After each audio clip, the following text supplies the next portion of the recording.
And now we come to our final class of the evening as we're looking at the doctrine of God. If you were not here with us last time, or if you have forgotten anything since last week, let me get you back on the trail of thought of where we left off. We've already introduced you to the study of the doctrine of God, but now we're looking at the question, how do we know that there is a God? Now, we started that on page 106 in that third section of your notebook. How do we know that there is a God? And we're starting with some of the logical or philosophical arguments for the existence of God. And we began last week with the cosmological argument, and that is the argument based upon the law of cause and effect, that every effect has to have an adequate cause, and a near infinite universe needs an infinite creator or cause.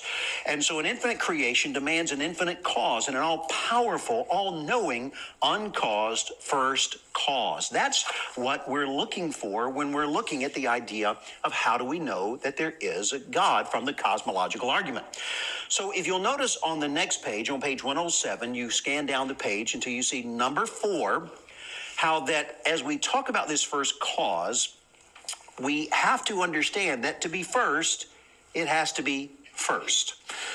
There's a school child's question that's been asked for centuries. Well, if God made everything, then who made God? And if you were to have an answer to that question, and several pagan religions had this problem, they would say, well, who made that being? And you would have someone who made them, and someone who made them, and someone who made them, and someone who made them. But imagine a group of dominoes in a row that are all falling.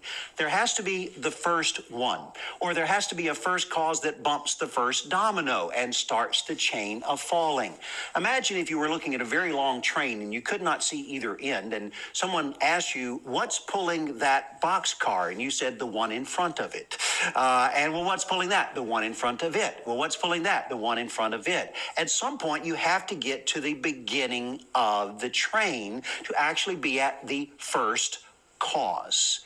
John Lennox is an Oxford mathematician who is a brilliant mind and an amazing philosopher and a defender of the Christian faith. And he was once, as he has often, debating well-known atheist Richard Dawkins. And he looked at Richard and he said something. He said, Richard, I know you always get upset when I say this, but Richard, I don't believe in the God that you don't believe in either. Because Richard always asked that school child's question, basically, and that is, well, if God made everything, who made God? He said, we're not looking for how to explain a created God because we don't believe in a created God. That's the very definition of who God is that he is eternal, he is uncreated, he is the first cause. He said, Richard, created gods, we call those idols, and we don't believe in those either. We're not looking for a link in the chain. We're not looking for one of the boxcars. We're not looking for one of the dominoes. We're looking for the first cause of all things. Now, last week we already saw that the universe as it exists physically cannot be eternal according to all the laws of science and even the laws of logic. Everything in our universe is caused. It has to have an adequate cause. But we also saw last week that the laws of science tell us that nothing in this universe can actually be created, that energy cannot be created by any process, physical process in the physical universe. So the question is, if nothing can be created, you say, well, can't matter be created? Understand, energy can be converted to matter and back to energy again, and a little of that energy becomes non-efficacious or unusable after that, but there's the same amount of energy at the beginning to the end of the universe. It never changes. It never changes. Again, you can convert it to different forms, but it's always the same thing at the end. So it's winding down because every transaction, every process leaves a little of that energy unusable. The universe cannot be eternally old, and nothing in this universe can be created by anything in this universe, which means we have to have something outside the physical universe that is the first cause of everything in the universe. And whatever that cause is, it has to be adequate to create all things in the universe. That's basically the gist of the cosmological argument. So let's assume for a moment that that argument is true, okay? And let's ask the question, if we did not have a Bible and we were simply looking at an uncaused first cause, and we were trying to learn all we could about God, what could we learn from the cosmological argument? And does it match with what the Bible tells us that God is? So let's just begin. The first cause cannot be anything in the universe because nothing in the universe can create anything else in the universe according to the first and second laws of thermodynamics. It's a simple thing. So whatever it is, the first cause we've already seen has to be uncaused or it's not the first cause. And now we see it must exist outside of and above the laws of the physical material universe in which we live, in which everything has to be caused. Everything in this universe has to be caused. This is uncaused. It has to be outside the universe. The first cause must therefore be transcendent above creation. It must be above natural physical laws. And therefore, if it is above and outside physical laws, it is not natural, it is supranatural. The first cause must therefore not be physical, the first cause must be spirit. Not physical in the physical universe, but spirit. Secondly, the first cause cannot have been caused at some point in the past, right? And therefore, it must have always been there. The first cause must be eternal. Otherwise, it would have a cause that brought it into being at some point. So the first cause has to be spirit. The first cause has to be eternal. Thirdly, the first cause cannot have been caused. The first cause must therefore be self-existent. The first cause must be self-existent. The first cause also must have had enough power to create this entire universe, and the first cause must therefore be all-powerful.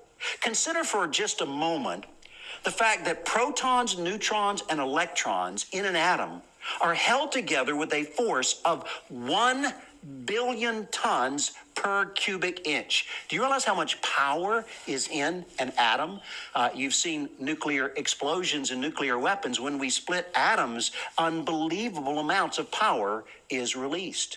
The energy in one drop of water, if we knew how to fully utilize all the energy in one drop of water, and we think of water as a pretty inert material, but the energy in one drop of water, if fully utilized, could lift 93,000 United States Naval Allen M. Sumner class destroyers a full 1 mile off the earth. The energy in one drop of water. Or 143,000 World War II U.S. Navy destroyers could be lifted 1 mile off the earth if we knew how to fully utilize the energy in one drop of water. Now imagine a God powerful enough to create the entire universe filled with that kind of power and energy. There also are more stars in our universe than there are grains of sand on all the seashores of all the world. Imagine the power of the stars, and that God, or the uncaused first cause, had to have the power to create all of the stars, all energy. A first cause that created all of this unimaginable power would have to be all powerful, for it would be the source of all power and all energy. The first cause must also have had the knowledge to create all the information and intelligent order of the universe. The first cause must therefore be all-knowing, for all knowledge comes from the first cause, not only of physical existence, but the first cause of all knowledge.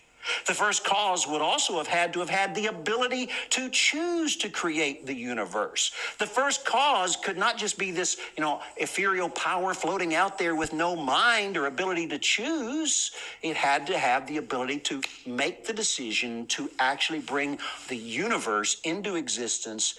The first cause must therefore be personal. Now, not only must it be personal, but stop and think about this for a moment. The first cause has to have the authority to create the entire universe. There cannot be some other thing with more authority than the first cause that makes the rules for it. No, the first cause must therefore be sovereign. So when we think about this, I want you to understand that the simple laws of science and philosophy and logic that we've combined together demands that for the universe to exist at all, It must have a first cause who is spirit, eternal, self-existent, all-powerful, all-knowing, personal, and sovereign.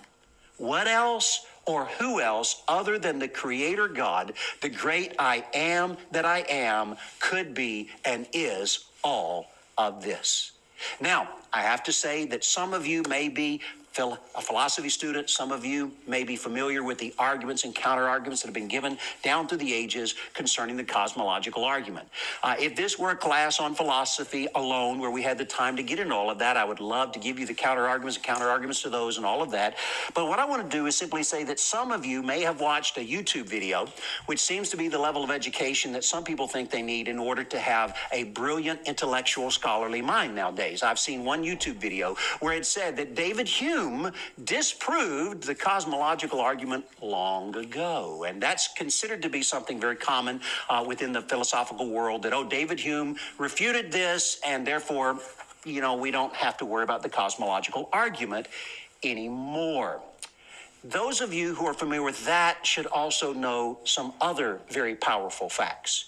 You should know that the notorious atheist Anthony Flew, a brilliant mind, who is really one of the great philosophical sources for the arguments that atheists have used over the last century. Here's as an example, one of his books, An Introduction to Western Philosophy, Ideas and Argument from Plato to Popper. And so we look at just this brilliant, amazing mind. We're going to tell you about his other book, one of his other books, in just a moment. But first, let me say that here's what he writes. He was for 50 years considered one of, if not the world's leading atheist thinker. And he wrote this, that Hume had critical errors in his logic, and that David Conway, the author of The Rediscovery of Wisdom, and Richard Swinburne, the author of The Existence of God, have thoroughly refuted Hume.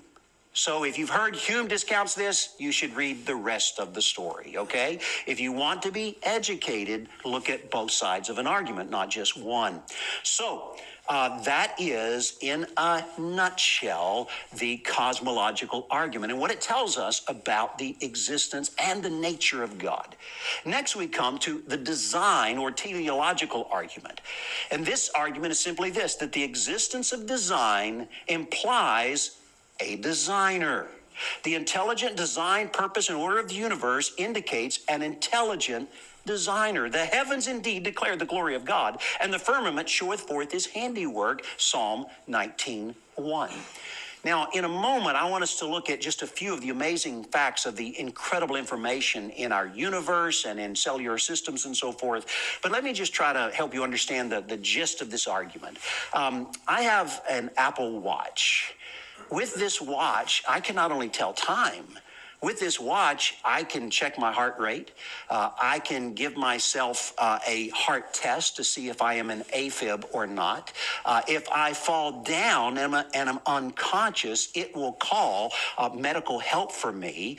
If I'm in a car wreck, it knows how to distinguish between just, a little bump and an actual car wreck or where you've actually fallen.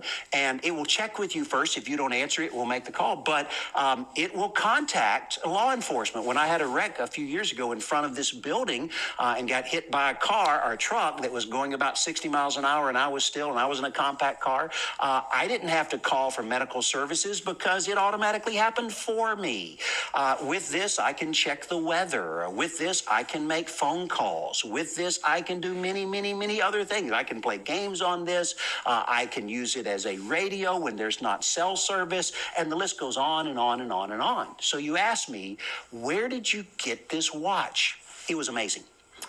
One day, there was this pile of chemicals, and it got struck by lightning, and it formed a cog and a wheel and a spring. And over millions and millions of years of selective processes, finally, I have this watch. Would anyone believe that ever? No. I don't care how many millions of years or billions of years of accidental processes come along, you're never going to have a watch like this. He said, well, that's not a fair comparison because that watch is so complex. This watch is so simple compared to our universe and compared to DNA and the cell. There is no comparison whatsoever. I want you to understand how much had to be just right for us to be here. Consider just these few amazing design factors without which no life could survive on the earth. And let me give you how the argument is usually given, or historically was given. If you're walking along through the woods and you find not a watch like this, but just a regular watch from a couple of 100 years ago lying on the ground, you would recognize the elements of design in that watch, and you would know it was made by a designer, and you would be able to tell the difference. And again, there are counter arguments that go back and forth on this, but I want us to look at the details of the information, and I think they actually are so profound that they refute any of the proposed counter arguments. So here we go. Consider a few amazing factors that had to be just right or no life could survive on the earth. Let's first just talk about the earth.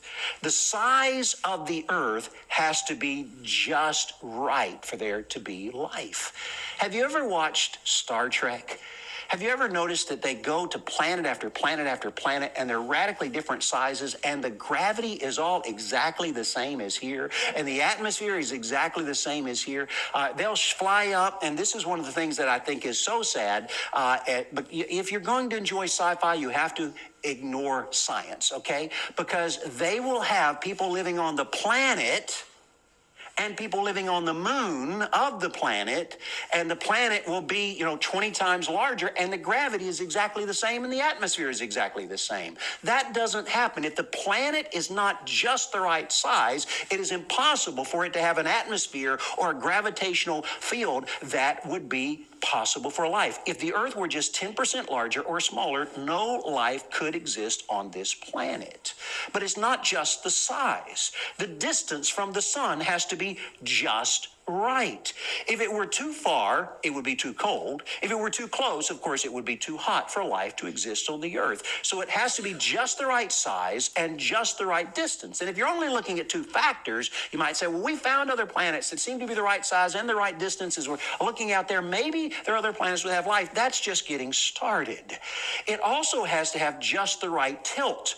When we look at a globe like this one, it's always pictured with the earth at a tilt. If our earth did not have just the right tilt, no life could exist here on planet Earth. We are tilted on the earth at a 23-degree angle, the only planet in our solar system with such a tilt. Without this, no life could survive on Earth. The equators would become intensely hot, and the polar regions would accumulate enormous masses of ice, and the realm between would be so violent with extreme weather patterns that no life could exist on Earth. Our moon, did you realize, I remember I loved sci-fi as a kid. In Space 1999, back when 1999 was way off in the future, we had a moon base, and they were trying to spice up the show, and so the moon got pulled away from the earth, and so off it goes. And there are, little films where, somebody stole the moon or something like that happens. Do you realize without our moon, no life could exist on planet Earth? Tides produced by the gravitational pull of our moon aerate and clean the oceans, making life possible. Without the tides, the oceans would be completely devoid of life. Plankton in the oceans produce oxygen, without which life could not survive on Earth. If the oceans don't have life, the rest of the planet does not have life. Atmospheric tidal effects mechanically mix the gases which we breathe and make all life possible. We think, the gases just spread out, and therefore, that's why we can breathe. No, it's the mechanical tidal effects that are continually stirring the atmosphere that mix the gases. Otherwise, we'd be walking along, and it's like, I can breathe. And you walk into an area where it's just unbreathable gases, and you die. Have you ever seen people who died around volcanoes where gases from the volcanoes came down and they were heavier, and people walked into a low area and they just died, and all the animals died and everything, because the gases have to be mixed mechanically. If our moon were not just the right size, then we wouldn't have this. If it were too large, the tidal effects would be too great, and the weather patterns would be so extreme as they are on other planets that it would be impossible for any life to exist on Earth. It has to create create a stable atmosphere. It's just the right size to do that. Now, let's go back to science fiction for a moment. Have you ever seen a science fiction program where a massive asteroid or comet is coming to destroy a planet, and the crew of the Enterprise or whoever it happens to be have to divert the asteroid to save the planet? Often there will be ancient aliens long ago who built a shield to protect the planet, and the shield has broken, and now our heroes have to fix the shield, okay? Wouldn't it be nice when you look at our moon and see all the craters, when you hear stories about a massive crater that wiped out most of life on the Earth in the past, when we see all the size of the comets and we see the sci-fi shows again where a comet or asteroid strikes the Earth and wipes out all life on the Earth, wouldn't it be great if some super intelligence had created a gravitational shield to protect the Earth in the distant past? Guess what? We have that shield.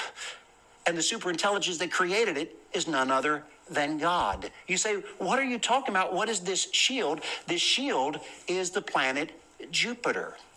The planet Jupiter is more than just a neighbor in our solar system. It's the only reason that we are here.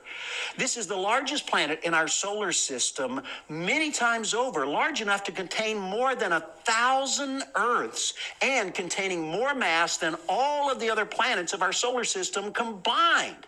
And no life could exist on Earth were it not for our massive neighbor. Our solar system is filled with an incredible number of space objects large enough to destroy all life on this planet. Without some type of shield to protect the Earth, it would only be a matter of time before we were destroyed, and Earth would have been destroyed in our short history many times over without a gravitational shield. This shield that we need is provided by the massive gravitational field of Jupiter that draws these objects toward itself and away from the Earth. For example, some of you may remember a few years ago the Shoemaker-Levy 9 comet strike on Jupiter that produced an impact zone that gave Jupiter a black eye that was there for an extended period of time. Now, let me tell you about this object that struck Jupiter. Well, let me just go into the next picture to put it into perspective. That's the size of the Earth. Can you imagine if that object had hit the Earth? There would be a crater where the Earth used to be. We would be an asteroid field instead of a planet if it had struck the Earth. You see, objects like this are everywhere. Jupiter draws them toward itself, and the Earth is fine. Without Jupiter, no life could exist on Earth. Have you ever been outside and you saw lightning and you wish lightning wasn't such a problem here on Earth? Oh, don't wish away our lightning. Without lightning, no life could exist on Earth. Lightning nitrogenizes the soil, making all plant life possible. 100,000 lightning bolts a day on average around the world add 100 million tons of nitrogen, plant food, to the surface each year. Without lightning, no life could exist on Earth. What about our ozone layer, which shields deadly sun rays and emits the necessary sun rays? If it were too much or too little, if it wasn't, again, just right, like Goldilocks and the Three Bears, if it wasn't just right, no life could exist on Earth. The right amount of harmful rays are allowed in to control algae growth, which would otherwise choke all sea and fresh water and stop all life on Earth. So just enough, not too much. Water. No other planet has this element in liquid form. It's essential for life to exist on Earth, and it is needed for drinking water. We all need that every day. It's needed for soil creation. It's the ice that breaks up the rocks into soil. It's needed for cleansing the Earth. It is needed for clouds in just the right number to keep our temperature and weather patterns right for life to exist on Earth. It's needed for the oceans, without which life could not exist, because again, no oxygen from the oceans, no life on Earth. Water is also one of only two liquids that is lighter when frozen than when in solid form. Otherwise, water would freeze from the bottom up and kill all fish and algae and plankton, and therefore all life on Earth. If water didn't freeze from the top down, no life could exist on Earth. What about dust? Have you ladies ever gotten tired of how much dust you have to deal with? Oh, don't get too upset at the dust. Without dust, there would be no life on Earth. Without these particles in the atmosphere for the water to condense around, it would never rain on Earth, and we wouldn't be here. those are just a few of the factors just about the earth. Now, Sir Isaac Newton, of course, the fathers of one of the fathers of the great fields of science, was also a Christian. Most people aren't aware of this, but he wrote many books. Here's a book he wrote on biblical chronology. In this class, you'll learn much about biblical chronology. Isaac Newton loved that subject. Here is his book on the study of the prophecies of Daniel and the book of Revelation, the prophecies of St. John. He wrote other texts, obviously, as well. But many people do not know that this great mathematician, this great British scientist, and this great philosopher had a working model of the solar system constructed. It was an intricate assembly of rods and cogwheels and belts that all kept the planets revolving in their orbit around the sun. An unbelieving friend was visiting one day, and Sir Isaac Newton is reported to have had the following conversation with him. The friend asked this question, "My Newton, what an exquisite thing. Who made it for you?" Newton replied, "Nobody." The friend asked, "Nobody?" "That's right. I said nobody."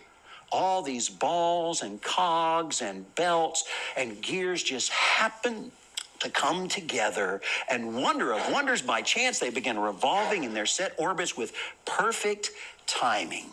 Well, the friend understood Newton's obvious point. What lunacy! No fool would be dumb enough to believe that a comparatively simple model could exist without an intelligent designer. Yet, the so-called greatest minds of our day still fancy the idea that the infinitely more complex real solar system and real universe within which it exists all just happened by random chance. Which is more complex, the model or the real thing? If the model can't come about by chance, how can the real solar system come about by chance? Now let's go from the broadness down to a little bit smaller type of argument. Let's talk about our DNA. DNA is an amazing thing. It is the information of life, but it is far more complex than most people have any idea. Did you know that one strand of DNA, which is responsible for the reproduction of all life, contains far more information than an entire 1,000 volume set of encyclopedias? Think about that. Can you imagine walking in and seeing 1,000 volumes of encyclopedic knowledge and assuming that it all just randomly happened? I don't think so. How much more ridiculous it is to believe that DNA came about by chance. So here's the question that's often been asked. How long would it take 100 billion monkeys sitting at typewriters and striking keys randomly to produce by accident an entire set of encyclopedias? Now, there are those who say, given enough time, it would happen.